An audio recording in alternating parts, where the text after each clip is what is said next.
Kenapa sih di Islam tuh nggak boleh berhubungan badan sebelum menikah? Jawaban secara biologisnya ternyata ada. Jadi secara sainsnya adalah karena perempuan itu ketika mereka berhubungan intim itu mengeluarkan hormon oksitosin, hormon mengikat dengan pasangan tersebut. Nah, ketika perempuan udah releasing hormon oksitosin, mereka akan terikat gitu sama pasangannya, dan itu juga dimeningkatkan hormon dopamin mereka, yang mana mereka jadi senang gitu dengan hal tersebut.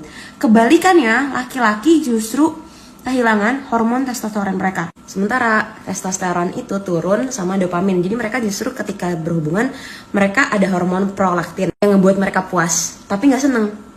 Jadi iya, mereka puas, mereka satisfied, tapi mereka tuh sebenarnya nggak ngerasa happy dan bahagia di saat itu. Mana ini tricky, kalau misalkan laki-laki tersebut tidak diiringi dengan hormon vasopressin, yang mana itu tuh nggak bisa datang cepet. Dia butuh paling enggak 3 bulan setelah kenal orang tersebut baru bisa muncul.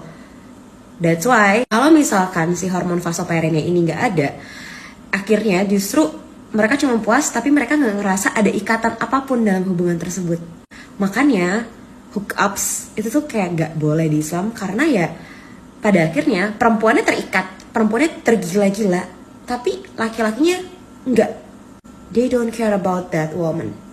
That's why dalam Islam satu-satunya cara untuk perempuan mengizinkan kemudian oke, kita boleh berhubungan intim adalah dengan pernikahan alias komitmen, yang dibuktikan dengan apa? Dengan hormon vasopressin.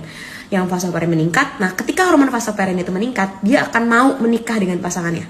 Karena ini tuh kayak nunjukin kalau dia tuh alpha male, dia tuh dominan, dan dia itu kayak monogamis yang mau dengan pasangannya tersebut. Aside of that, gue cuma mau ngasih tahu untuk perempuan-perempuan di luar sana yang udah berhubungan intim bahkan pas awal kenal, kalian coba pikirin matang-matang, kalian emang suka dan sayang sama orang ini, atau lo cuma terikat bonding karena lo udah pernah saling bertukar hormon. Dimana specifically pada perempuan itu memang bener-bener drive that woman crazy gitu. Jadi kayak lo tahu nih lo nggak mau sama pasangan lo nggak suka banget sama pasangan lo, tapi kenapa sih lo masih insist sama pasangan lo, kayak atau bahkan lo susah move on, atau bahkan lo kayak this is not make sense gitu ya, karena ternyata secara brain wiring lo tuh ada yang terganggu karena lo udah pernah berhubungan ketika lo belum menikah.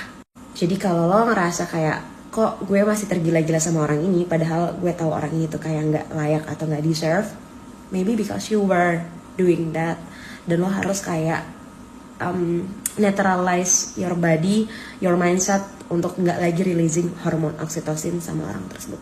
By the way, itu dijawab juga kenapa ada masa idah. Masa idah 3